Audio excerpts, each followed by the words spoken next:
Ipinag-utos ni Department of Public Works and Highway Secretary Vince Dizon ang pagsasagawa ng masusing investigasyon sa gumuhong flood control project sa Barangay Candating, Arayat, Pampanga matapos ang pagbisita dito sa lugar noong January 30, 2026. Kasunod dito nang napaulat ng uno'y depektibo ang disenyo o act of God ba ang dahilan sa pagguho ng pundasyon at nagdulot ng panganib sa malapit na mga kabahayan.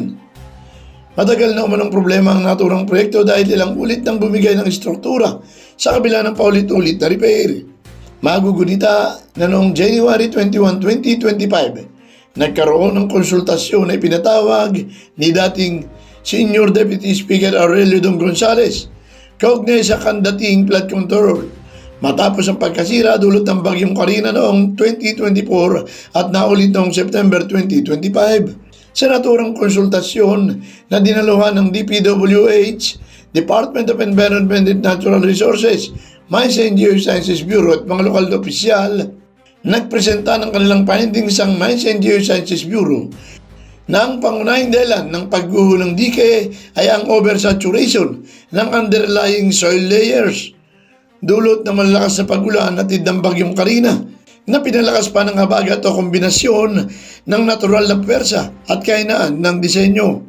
Ay kay Gonzales, inaasahan na matatapos sana ang repair noong April 2025. Walang gagastusin ng gobyerno dahil under warranty pa ang kontraktor ng project. Kabilang sa panukalang gagawin ay ang paglalagay ng interceptor canals, deep wells at spar dikes upang maiwasan ang kalintulad na insidente sa pahinaharap. Bagamat matagal nang may findings ang Mines and Geosciences Bureau at rekomendasyon, subalit tila hindi umano ito nakarating sa kaalaman ni Secretary Dizon. Ganong alam naman umano ito ng mga tauhan ng DPWH at Provincial Engineering Office. Sa nangyaring muling pagguho ng dike noong January 23 na nakaapekto sa mahigit 20 kabahayan, tila naguhugas kamay na lamang umano ang ilang opisyal at nagtuturo ng kung sino ang dapat sisihin.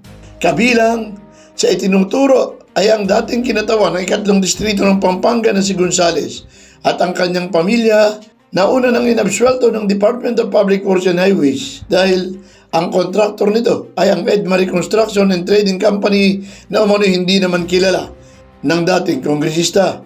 Hindi ko kilala si Edmarie. Kung engineer man yan, engineer ako, hindi ko pa nakikita ng personal si Edmarie. Pero ako hindi ako contractor. My son is a civil engineer. Diba?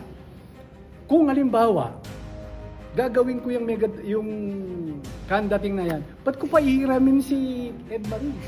Sige nga, ba't ko pa ihiramin si Edmarie? Malaking katanungan din kung bakit mahigit isang taon ng findings ng MGB at rekomendasyon, subalit tila'y tinago mo ito kay Secretary Vince Dizon o may mga naghuhugas kamay lamang para malusutan ang kanilang kapabayaan. Kaya nga, nanawagan si Gonzales na papanagutin ang dapat na managot at ikulong ang dapat ikulong. Managot yung dapat managot. Ikulong yung dapat ikulong dito sa sitwasyon na to. Felix Tambongco, The Observer News, DWRB 103.9 News FM. Ikaw ang una.